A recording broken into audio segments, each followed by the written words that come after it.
किशन राव बागड़े ने मंगलवार को जयपुर कलेक्ट्रेट के सभागार में जिला स्तरीय अधिकारियों की बैठक ली। इस दौरान उन्होंने केंद्र और राज्य प्रायोजित योजनाओं कार्यक्रमों की प्रगति की विभागवार समीक्षा की। राज्यपाल हरिभाऊ बागड़े ने कहा कि राज्य सरकार की मंशानुरूप सभी विभागाध्यक्ष और जनप्रतिनिधि केंद्र एवं राज्य की प्रायोजित योजनाओं का लाभ प्रत्येक पात्रजन को निर्बाध रूप से पहुंचने के लक्ष्य को साकार करने की दिशा में कार्य करें, जिससे दूर दराज के गांव में रहने वाले लोगों के जीवन के स्तर में सुधार आए और उन्हें सशक्त किया जा सके। उन्होंने जिले में अमृत सरोवर और तलाई प्रति ग्राम पंचायत की दर से बनाने के निर्देश दिए हैं। साथ ही डांग क्षेत्र में पेयजल आपूर्ति लाभार्थियों के घर तक करवाने के निर्देश दिए हैं, जिससे महिलाओं को पानी के लिए दूर दराज के इलाकों में भटकना ना पड़े।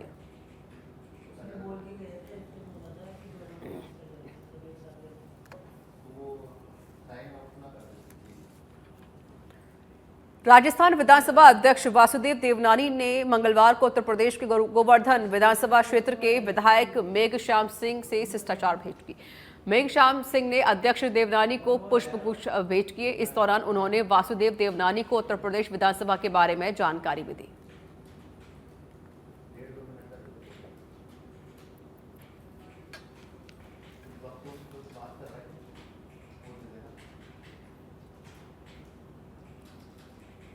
गौर पूर्णिमा पर गौड़ीय वैष्णव संप्रदाय के नए वर्ष का शुभारंभ होता है, क्योंकि ये श्री चैतन्य महाप्रभु के आविर्भाव का महान पर्व होता है, जो भगवान कृष्ण के अवतार हैं। जयपुर के गुप्त वृंदावन धाम में गौर पूर्णिमा की खास तैयारियां चल रही हैं। 14 मार्च को ये उत्सव मंदिर में बड़ी ही धूमधाम के साथ मनाया जाएगा। श्री गौर निताय का पंचगव्य विभिन्न फलों के रस से और 108 कलशों के पवित्र जल के साथ अभिषेक होगा। भगवान को 56 भोग लगाया जाएगा। इस दिन श्री श्री कृष्ण बलराम भक्तों के साथ फूलों की होली खेलेंगे। इस पावन अवसर के लिए भक्त अभी से उत्साहित हैं। गौर पूर्णिमा पर गुप्त वृंदावन धाम में श्री श्री कृष्ण बलराम का दिव्य अलौकिक पोशाक और फूल बंगले के साथ भव्य श्रृंगार किया जाएगा। श्री श्री गौर निताय की सुंदर पालकी के साथ भक्त हरिनाम संकीर्तन पर झूमेंगे। होली के त्योहार का सीधा संबंध भगवान कृष्ण और ब्रज की किशोरी राधा रानी से है। ऐसा माना जाता है कि श्री कृष्ण ने ग्वालों के संग मिलकर होली खेलने की प्रथा शुरू की थी। गुप्त वृंदावन धाम के अध्यक्ष श्री अमितासना दास ने गौर पूर्णिमा के महत्व पर प्रकाश डालते हुए कहा कि यह उत्सव श्री चैतन्य महाप्रभु का पाकृत्य दिवस है। उनके सुनहरे रंग के कारण उन्हें गौरांग महाप्रभु भी कहा जाता है। यह त्योहार गौड़ीय वैष्णवों के लिए नए साल की शुरुआत का प्रतीक है।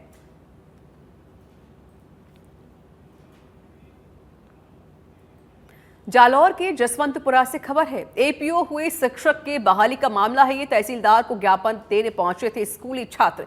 छात्रों के परिजनों ने स्कूल प्रशासन पर लापरवाही का आरोप लगाया। कहा कि हम बच्चों को पढ़ाई के लिए स्कूल भेजते हैं और स्कूल प्रशासन करवाते हैं उनसे ज्ञापनबाजी। ज्ञापन देने पहुंचे बच्चों से तहसीलदार ने समझाइश की और कहा कि एग्जाम सिर पर हैं, आप अपनी पढ़ाई पर ध्यान दीजिए। इधर स्कूल प्रशासन विकलांग बच्चों को भी ले गए ज्ञापन देने। विकलांग छात्र के अभिभावक ने भी स्कूल पर आपत्ति जताई, नाराजगी प्रकट की। कहा कि मेरा बच्चा विकलांग, चलने में भी वो असमर्थ है, बावजूद उसके स्कूल प्रशासन उसे ज्ञापन देने के लिए ले गए। जालौर के जसवंतपुरा से जानकारी दे रहे हैं, जहां पर एपीओ हुए शिक्षक को लेकर ये मामला है। तहसीलदार को ज्ञापन देने पहुंचे थे स्कूली छात्र, जहां पर अभिभावकों ने इस पर नाराजगी प्रकट की है। तो स्कूल प्रशासन पर नाराजगी प्रकट की गई है और कहा कि बच्चों के एग्जाम है और ये जो स्कूल प्रशासन है बच्चों से ज्ञापन दिलवा रहे हैं, जो कि गलत है। करीबन 10:30 बजे आसपास बच्चों को मैं स्कूल छोड़ के गया। पीएमसी में बच्चे पढ़ते हैं दोनों, एक क्लास 9 में पढ़ता है और एक बच्ची पढ़ती है 11 में। तो 9:45 बजे के करीब मैं स्कूल छोड़ के गया। तो उसके बाद में अपने स्कूल के टीचर जी का फोन आता है कम से कम 10:30 बजे के करीबन। तो वो बोलते हैं कि आपके बच्चे आज स्कूल नहीं आए। तो सर हम एकदम से घबरा गए कि भाई हमने स्कूल के अंदर बच्चों को छोड़ा था, तो बच्चे स्कूल नहीं गए तो गए कहाँ पे। फिर जैसे तैसे करके गांव के किसी से जसपुरा में हमने पूछ के ट्राई की तो कि बच्चे तहसील मुख्यालय की तरफ जा रहे हैं। तो सर ये जैसे बच्चों को स्कूल पढ़ने भेजते हैं और तहसील मुख्यालय उनको कौन लेके जा रहा है, बच्चे क्यों जा रहे हैं ऐसे? हम पढ़ने के लिए, उनके एग्जाम चल रहे हैं, पढ़ने के लिए भेजते हैं, कल उनके कुछ बन जाएगी तो ये रिस्पॉन्सिबिलिटी किसकी, जवाबदारी किसकी? हमारे गाँव का जैसे ये विकलांग बच्चा है इस पटेल का, तो वो बेचारा बीमार पड़ गया, अभी उसको बोतल चढ़वा दिया, अभी हॉस्पिटल से आए, वो विकलांग है तो उसको 2 किलोमीटर चला के लेके आए, तो सर ये तकलीफ तो है ही नहीं, ये प्रशासन की जवाबदारी पड़ती है ना। करीबन 9:45 बजे रात। होलिका दहन हिंदू धर्म का एक प्रमुख पर्व है जिसे बुराई पर अच्छाई की जीत के प्रतीक के रूप में मनाया जाता है। यह पर्व केवल धार्मिक दृष्टि से ही महत्वपूर्ण नहीं बल्कि आध्यात्मिक और ज्योतिषीय दृष्टिकोण से भी इसका विशेष महत्व है। 13 मार्च की रात में होलिका दहन होगा। ज्योतिषाचार्य पंडित सुरेश गौड़ ने कहा कि होलिका दहन के शुभ मुहूर्त की बात करें तो यह गुरुवार रात 11:26 से देर रात 12:30 बजे तक है। फाल्गुन शुक्ला पूर्णिमा को गोधूली प्रदोष में मनाया जाने वाला होलिका पर्व इस बार 13 मार्च गुरुवार को मनाया जाएगा, क्योंकि गोधूली प्रदोष में भद्रा होने के कारण रात्रि 11:28 बाद में होलिका दहन होगा। वैसे शास्त्र के अनुसार गोधूली प्रदोष मेला में ही होलिका दहन होता है। अगर भद्रा हो तो भद्रा को टाल करके होलिका दहन किया जाता है।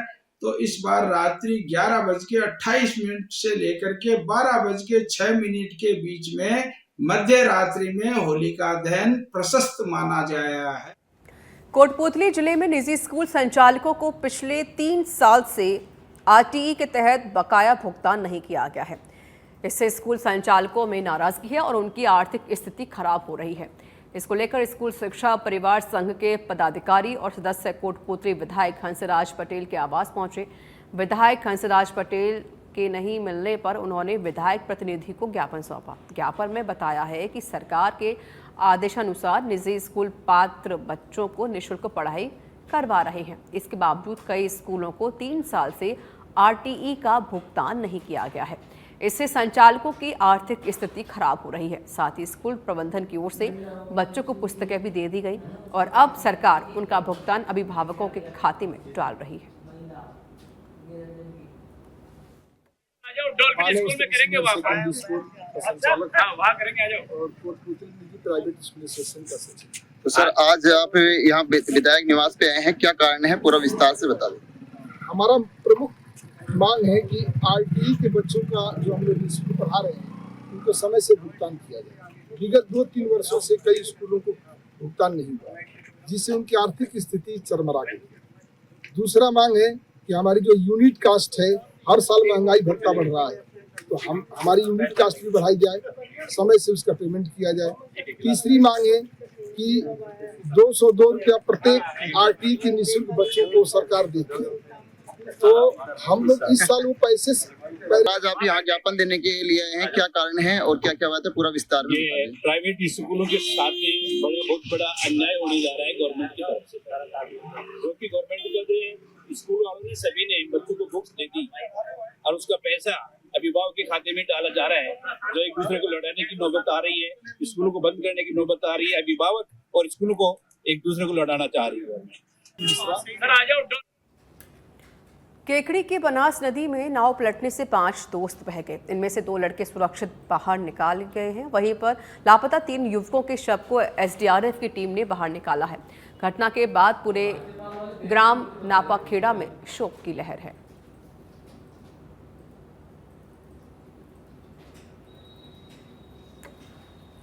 के सुमेरपुर में वन्यजीव संरक्षण को लेकर अरावली के वादियों में जवाई बांध क्षेत्र के बीसलपुर जिनेंद्र भवन डीजेईडी फाउंडेशन के तत्वाधान में 2 दिवसीय पर्यावरण उत्सव में फिल्म अभिनेत्री दिया मिर्जा और पर्यावरणविद सोनम चांगचुंग ने कार्यशाला में शिरकत की। जवाई टूरिज्म क्षेत्र में वाइल्ड लाइफ क्षेत्र में जीव बचाओ, पर्यावरण बचाओ, जल एवं जंगल व जमीन संरक्षण को लेकर आयोजित कार्यशाला में वेस्ट प्लास्टिक को बेस्ट बनाने का बीड़ा उठाए जाने पर संस्था की सराहना की गई। दिया ने जवाई टूरिज्म वाइल्ड क्षेत्र व विभिन्न राज्यों में प्लास्टिक के कचरे से आए दिन बेसहारा पशुओं व जंगली जानवरों को हो रहे नुकसान से बचाने को लेकर आगे आने को कहा है। पर्यावरण संरक्षण को लेकर विभिन्न मुद्दों पर वार्ता की गई। दिया मिर्जा ने शाम को पैंथर सफारी भी की।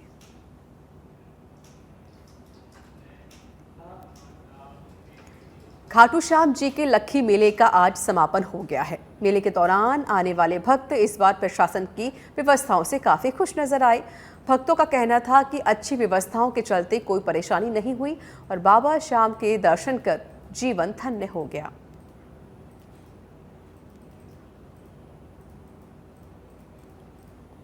हारे का सहारा बाबा श्याम हमारा। इस वक्त खाटू श्याम जी के दरबार में हम मौजूद हैं, जहां पर हम भक्तों की भीड़ को है दिखाने की कोशिश करेंगे कि किस तरीके से बाबा श्याम को रिझाने के लिए ये भक्त जो हैं वो घंटों लाइनों में इंतजार करने के बाद में खाटू श्याम जी के दर्शन करते हुए जो है वो नजर आ रहे हैं। बाबा श्याम को खुश करने के लिए ये लोग नाचते और गाते हुए जो है वो नजर आ रहे हैं। यहाँ पर कुछ भक्त हैं, उनसे बात करने की कोशिश है। आप कितनी दूर पैदल चलने के बाद बाबा श्याम के दरबार तक पहुँचे? बहुत अच्छा लग रहा है बाबा के दर्शन करने हैं। हम काफ़ी दूर दूर से आते हैं बाबा की अरदास करने के लिए कि सबकी मनोकामना बाबा पूरी करे, बस यही चाहते हैं। बिल्कुल बाबा के दरबार तक पहुंच गए, केवल दर्शन बाकी, काफी खुश नजर आ रहे हैं। बहुत ज़्यादा खुश है हम इंतज़ार कर रहे हैं कब बाबा दिखे और कब हम बाबा को देखें और कब बाबा की नज़र उतारे। कितने सुंदर दिख रहे हैं बाबा। कहाँ से हैं आप और कब से आ रहे हैं? महाराष्ट्र से है, यवतमाल से, और बहुत सालों से आ रहे हैं। हमारे कुल देवत है श्याम बाबा। कुलदेव है आपके बाबा श्याम? हाँ, ऐसा कोई चमत्कार? बहुत बार हुआ है। VIP दर्शन भी दे चुके हैं बाबा बहुत बार।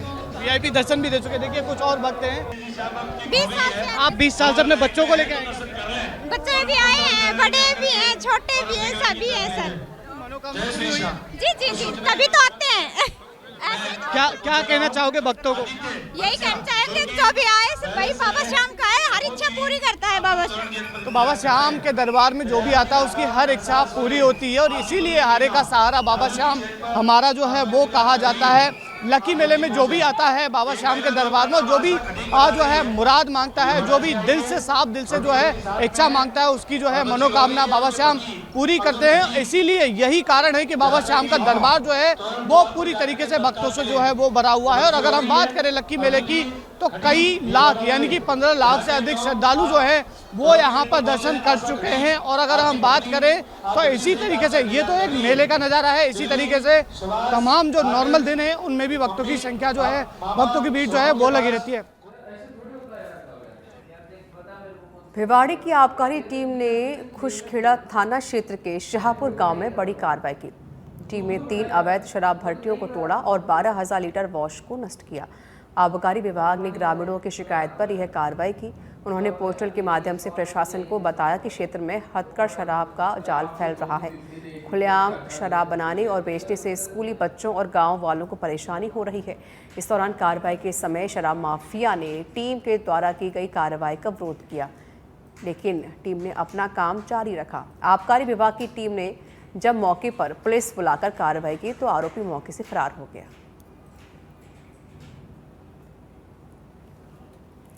हरियाणा और राजस्थान के तहत सरकार ज़्यादा से ज़्यादा पेड़ पौधे लगाने पर जोर दे रही है, लेकिन दूसरी ओर प्रतापगढ़ जिला मुख्यालय पर प्रशासन की अनदेखी के चलते हरे भरे 2 दर्जन पेड़ों को काट दिया गया।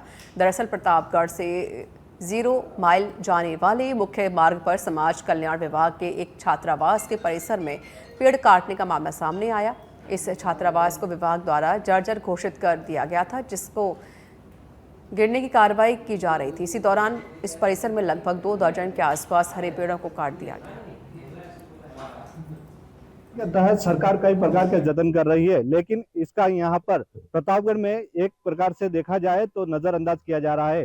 प्रतापगढ़ में समाज कल्याण विभाग की एक जर्जर बिल्डिंग को विभाग द्वारा ध्वस्त करवाने की कार्रवाई की गई है, लेकिन यहाँ पर जो ध्वस्त करवाई गई बिल्डिंग, इस बिल्डिंग परिसर के अंदर यहाँ पर 2 दर्जन से अधिक पेड़, हरे भरे पेड़ यहाँ पर खड़े थे, जिसे ठेकेदार द्वारा यहाँ पर ध्वस्त कर दिया गया, उन्हें काट दिया गया है। एक और राजस्थान सरकार की ओर से हरियाणा और राजस्थान के तहत कई प्रकार के जतन किए जाते हैं, वहीं दूसरी ओर यहाँ पर राजस्थान सरकार के हरियाणा और राजस्थान की अनदेखी की जा रही है। यहाँ पर एक नजारा ऐसा देखने को मिला है कि प्रतापगढ़ में जर्जर भवन जो समाज कल्याण विभाग के अधीन छात्रावास का था, जो समाज कल्याण विभाग द्वारा यहाँ पर जितने भी सामग्री पड़ी थी उसे निकाल लिया गया, उससे पीडब्ल्यूडी के हैंड ओवर किया गया था। पीडब्ल्यूडी विभाग के अधीन इसको अन्य किसी ठेकेदार को इसमें दिया गया था, जिस पर ठेकेदार ने यहाँ पर काफी तादाद में 2 दर्जन के लगभग हरे पेड़ों की बलि दे दी गई है। अब देखना यह पड़ेगा कि यहाँ पर प्रतापगढ़ का प्रशासन की ओर से कार्रवाई की जाती है